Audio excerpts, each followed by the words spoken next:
Hello and welcome back to A Hat in Time. This is Strawman Gaming, I'm your Strawman. And I've been away for a few days and I've been thinking like... I can go back to the previous level. Is there a good reason to? Well, completionist stuff? Sure, but is there an actual gameplay advantage to do?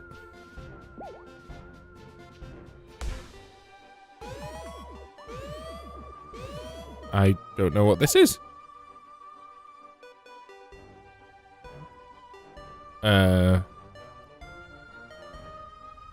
Okay. So there's still levels, apparently. I just thought this was over, so I'm quite glad. And let's... Okay, we've got a full half hour. It stopped raining, but the frame rate still hasn't quite recovered. So we can actually spend this clearing up this area, hopefully. I believe if I stand on this, it'll... Yeah. So I wonder if they do quite a good job of making... Like, maybe in the course of just doing the missions, I'll explore everything here. Okay, so let's see if we can use these. Okay, it doesn't seem so. Use a balloon to get back up, I think. Yep. Okay, so we might need to get a badge or something to unlock that. Where's the nearest? Here. I do need the gems. To use gems to unlock missions, unlock badges. Ugh. And I think they're infinite in amount as well, which means there's a lot more potential for grinding. You know, in Mario, there's 100 coins per level.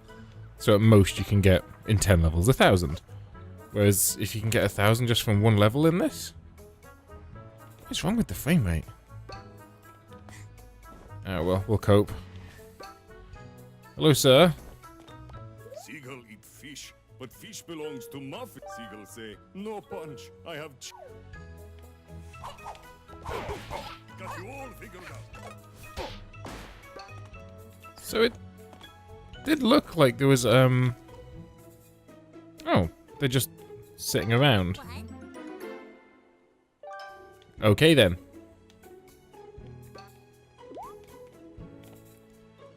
So, go and get this yarn ball.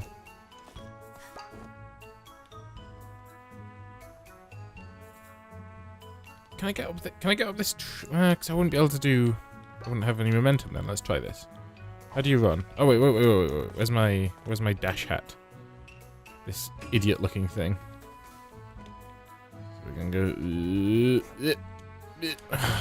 You have to let go of sprint before you can do a double jump. This isn't gonna go well. Maybe it is. Oh, amazing. Okay, let's try again. I want this ball of yarn. I don't even know why. I might have all the hats already. Jumping. Oh, so you can't double jump at all when you've been sprinting. That's a thing they don't... Is there not a double jump? No, there is, but not when you're sprinting. Okay. I feel like I'm relearning that for the second time. Does this just take me up to the...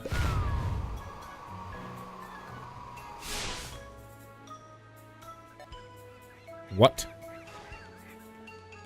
Cave of limits. Boss. Boss is dead, mate. Let's try again. Can I... No, that's all. Right. So I guess that's like a transport system?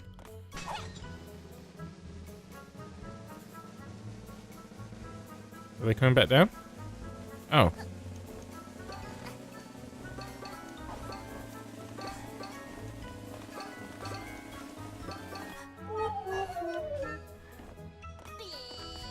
Okay, so I spent a lot of time, well, I wasted a lot of time there before I figured out what was actually happening. Okay, so I don't know how Banjo-Tooie it is, because in Banjo-Tooie there's a whole bunch of nonsense like gated off behind things you can't get until you have a later ability. I have to unlock something at a later level that's somehow also connected to that level still. Oh, I see.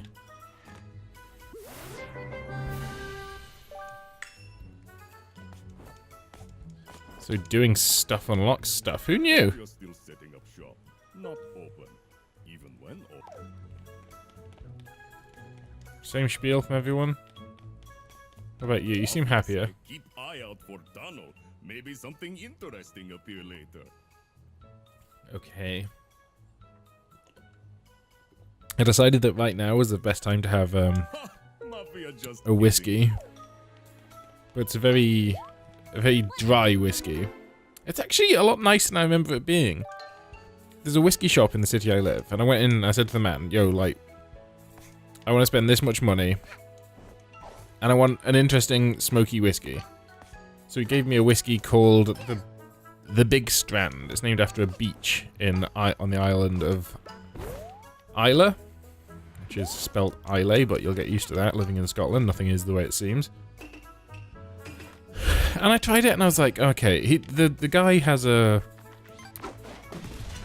thing for young whiskey. It sounds much worse than it is. Like, he's got a thing for young whiskey, if you know what I mean. But he's a big believer in whiskey's age isn't necessarily indicative of its quality. And there is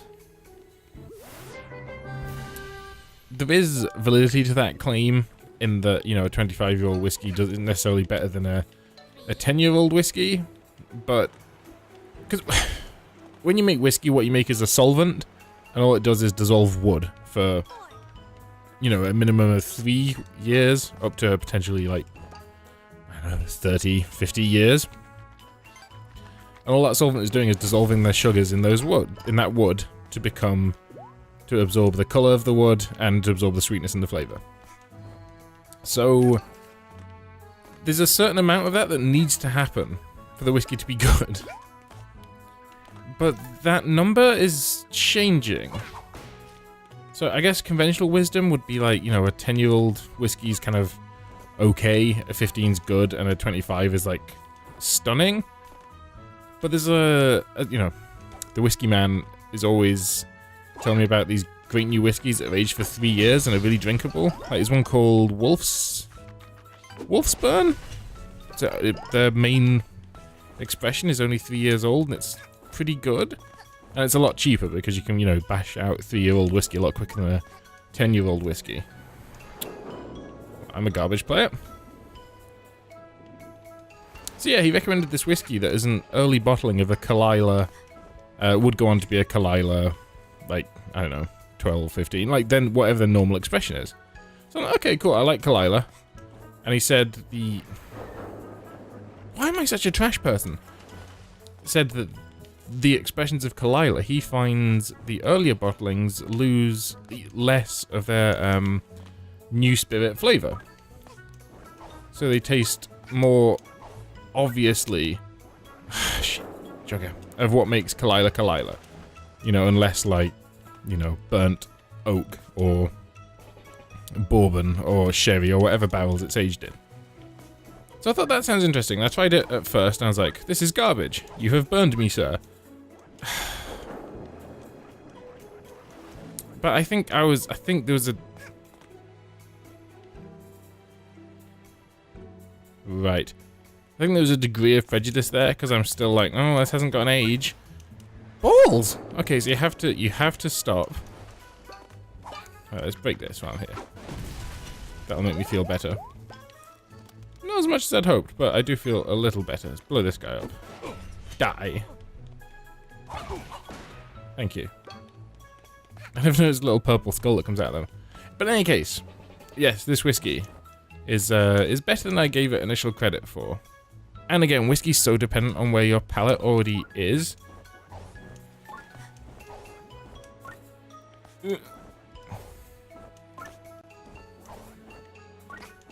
So if I'd already eaten things that go with whiskey, the whiskey would taste better.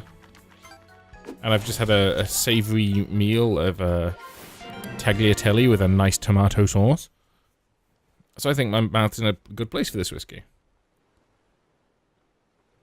Oh, it's another loot box coin. Cool. Ethical loot boxes one day. Ah. my little badge worked. So there was something underwater here. But I don't know how to dive.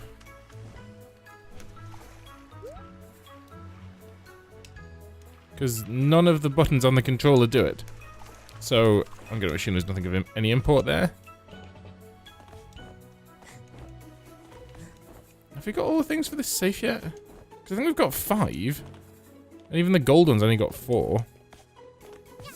6. Oh. Cracked it! Gambling coins! Fuel my addiction. Fuel, well, one of my addictions. And on that note, another sip of whiskey.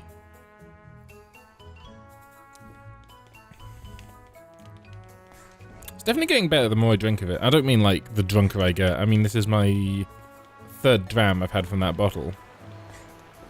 And it's definitely the one I've enjoyed the most. And the other problem is I bought a really nice whiskey.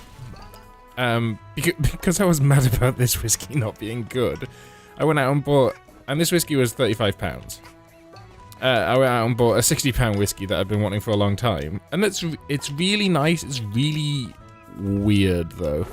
It's an Ardbeg Yooka-Laylee, which smells, it's smoky because it's Ardbeg. People say Mafia stupid, but Mafia not stupid. Mafia graduate But it's aged in sherry casks, so there's a lot of floral notes, there's a lot of vanilla, and there's a lot of complexity. When you smell it, it smells really light and floral, but when you taste it... I hate going into whiskey nonsense mode, but... And by hate, I mean absolutely love it, but I hate people seeing me do it.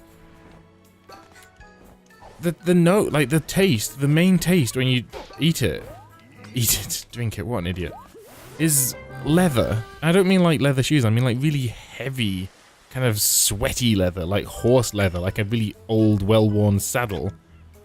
You're like, I know what you're thinking, like, Strawman, that sounds absolutely disgusting. I'm like, yeah, it does, but that's the first, like, there's more, you know, there's the smoke there as well, and there's all, you know, it's aged for more than a decade in a sherry cask, so there's all the kind of the sweetness of the sherry, there's richness. Yep. Got a mustache hair in my mouth. And, you know, it's whiskey, so there's always vanilla, there's always things like, you know, dried fruit, especially from sherry casks. But it's taken me... Whiskey in itself is something you have... Ow.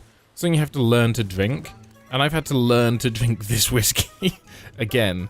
And, you know, I can drink whiskeys that have what are initially unpleasant taste. You know, your really strong smokes. Like Yooka-Laylee's quite heavily smoked. I can drink Lagavulin or your Lafroig's. Not a problem. This is the first whiskey I've had where I was like, well, that doesn't actually taste like whiskey. That's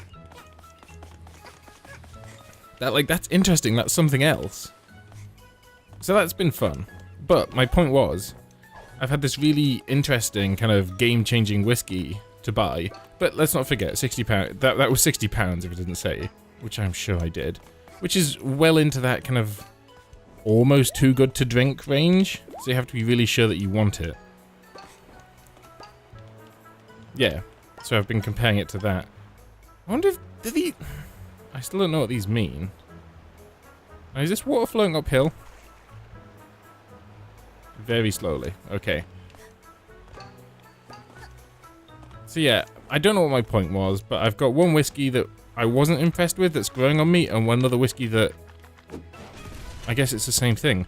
Well, I was impressed by it, but didn't like. And they're both growing on me. And they're very, very different things. Like... The one I'm drinking now, I think most people could see the merits in. You know, there's... You know, subtle fruitiness, subtle sweetness, subtle smokiness. You know, it's kind of... It's a little unrefined, but there, you know, there's stuff to like there. Whereas the Ardbeg, I think a lot of people would try that and be like, I'm not sure, that feels like poison. But that's just my thoughts on it.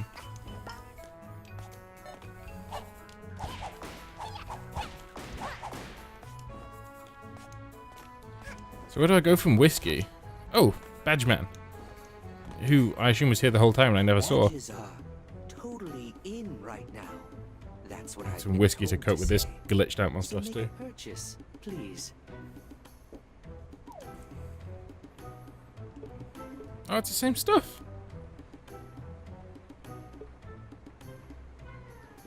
I wonder if you have to buy all 3 before you replenish them. So it's an ultra hard mode, a mode that ruins the game. So that one seems vaguely useful, so I'll buy that. Go through the very tedious animation.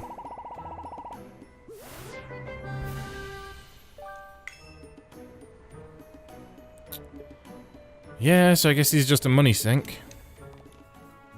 Where's the... Oh, I didn't realize the camo was a badge.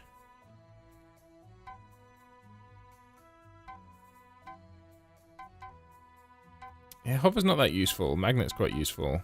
So, no bunk badge. I'm sure there's a joke in there about some sort of incel, but... Wait, I thought I already saved this guy. Get bombed. Ow. Get umbrellaed then. Since starting this series as well, I read, and by read I mean watched, because I'm a millennial, Yahtzee Crowshaw's Zero Punctuation on it. He did this and Hob. And he said that there's only 4 levels in it. I'm like, well... I initially thought it was only Mafia Town, so, you know, that's better than expectations. But still quite small. But I guess, you know, the quality is better than quantity, sorry. Oi. Get off. Is it rolling the wrong way? Looks like the bone's spinning the wrong way. Yep, shit, that seems fair. Okay, so he's immortal. Via the power of meat. Can I get in here? Can you help me?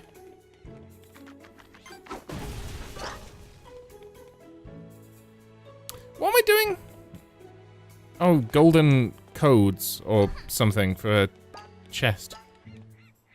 I wonder if... Kid's hat. Well, you're completely useless. Brewing hat... I mean, my kid's hat just think, I don't know where you go.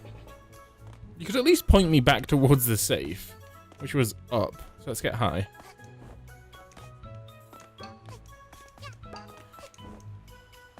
Do you know what's weird is when you record yourself playing things and talking, there's so much inner monologue that has to become outer monologue, but most of what you think is gibberish. So I said, let's get high. So our brain was like, make a drugs reference, kids love them. And I was like, no, that's stupid. And I'm like, well, you could talk about Cypress Hill. I'm like, why the fuck would I talk about Cypress Hill? Well, they love drugs. I'm like, yes, they do, but they're a rap group that's not been relevant for like... What was the last thing I heard Cypress Hill do? Trouble? I guess? And Lowrider? That's probably when was that? I can believe that was 2008. I can believe that was 10 years ago. Right.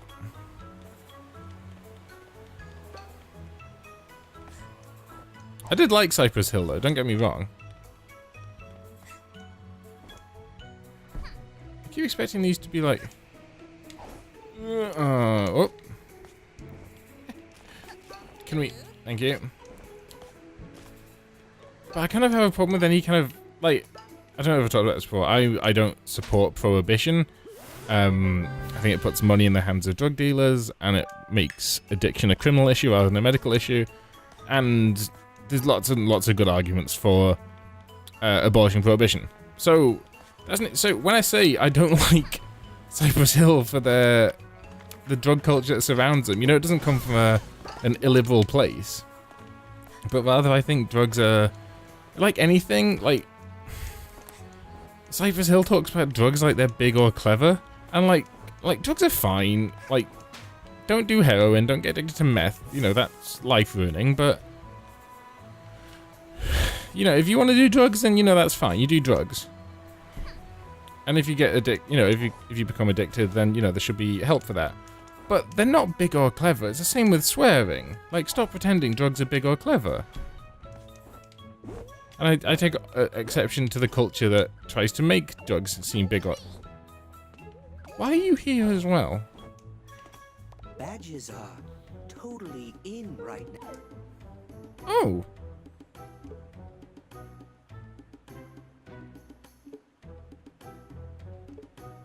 So they might be randomized. I'll take a charge attack, that'd be cool.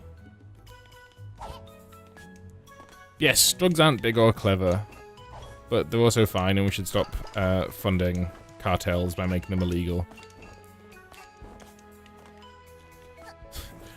I was gonna say, like this video if you oppose prohibition, but I'm like, that's not really the kind of thing you want YouTube to be flagging on your videos. Like, this guy's peddling drug culture, so don't do that. Like the video, but, not because you agree with me or disagree with me on drugs. But yeah, I mean, we're already here, so, why not burn this place to the ground?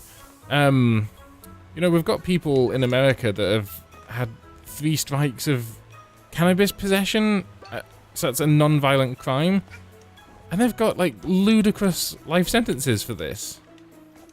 Where, and there's, in neighboring states, that thing that they're in jail for is now no longer a crime and completely legalized, which is just crazy. Like, I know they broke the law, and then it becomes a discussion about what is the law. Is that about, you broke the law at the time, therefore your punishment should be for breaking that law at the time, or should it reflect the legality of the current situation of legality? Because if they're saying you chose to break the law, I guess there's a tacit endorsement against, a tacit suggestion that you don't support the social order or the rule of law, and therefore you're a danger to society. And I can see you making that argument, but I just think it's messed up to have people in jail for things that are no longer illegal. Be like sending someone to jail for, homosexuality. If we're in a backwards ass country or the past, and then homosexuality become legalized, and them staying in jail. I'm like, that. Yeah, maybe the letter of the law is on your side there, but come on, that's messed up. It's quite rare that... Is it quite rare? I think it's quite rare that stuff goes from illegal to legal. So it doesn't come up that often, but... Like, let's say... I don't support all of this. Like, let's say you went to jail for speeding. Say you were going 80 miles an hour. In, I don't know. Let's say you're going 100 miles an hour on a motorway. I think... If the rest of the traffic's going at 60 or 70, then your relative speed to them is like 30. So that's a danger. You've put other people in danger by doing that, because, you're probably not as good a driver as you think you are. But if, when you're in jail, the speed limit then becomes 100 miles an hour, should you then be exonerated? I'm like, well, probably not. Because it's a different situation suddenly, where the relative speed you would have been going would be 0. So if you'd done that now, it wouldn't be illegal, but when you did do it, you were choosing to recklessly disregard other people's safety. So that would be a slightly different case, but, choosing to buy plant matter and consume them 3 times, I don't... Other than it's against the law, and therefore you are kind of arguing against a social order, I don't really see a case for keeping it illegal. Keeping that person in jail.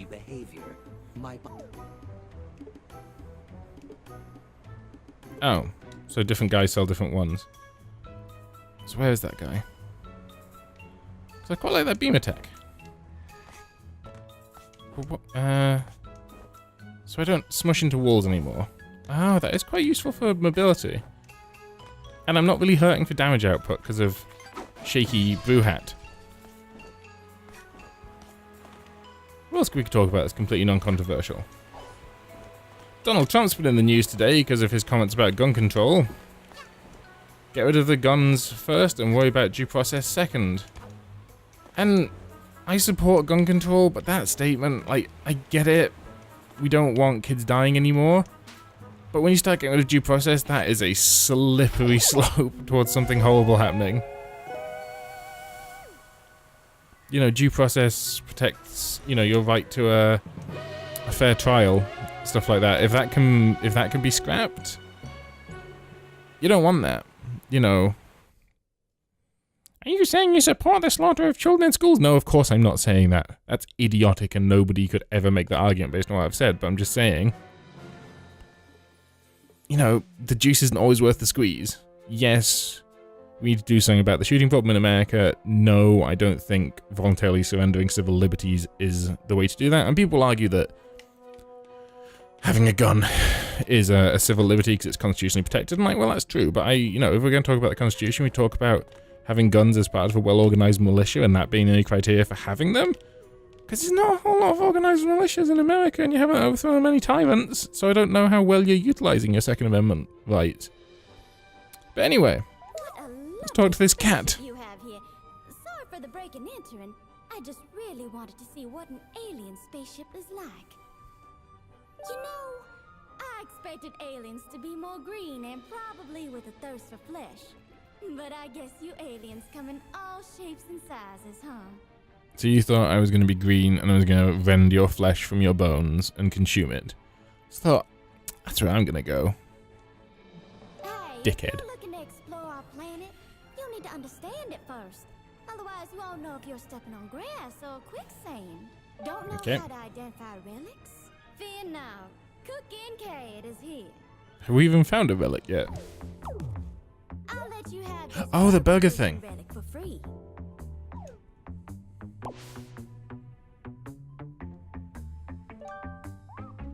You can identify this relic at the podium. If you place them on the podium in the correct order, you might be able to make sense of it. Okay. If you're able to identify a relic, something great might happen. You never know, so keep an eye out for relics.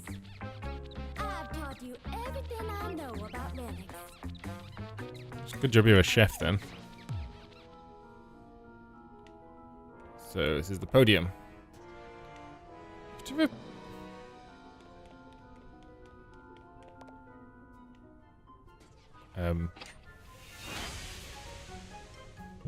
Okay.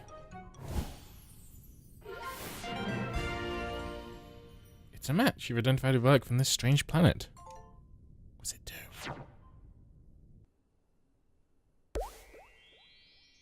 Oh, it unlocks a new level. Super. Might as well go look in here.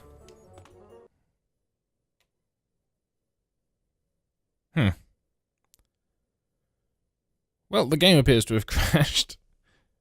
So I guess that's as good a place as any to end the episode. If you liked the episode, hit a like button, leave a comment down below saying what you liked about it. If you didn't like the episode, hit a dislike button, leave a comment down below saying what you didn't like about it. I make new content every single day, so if you want to see more, hit that subscribe button. It's been Strawman Gaming, I'm your Strawman, and I'll see you tomorrow.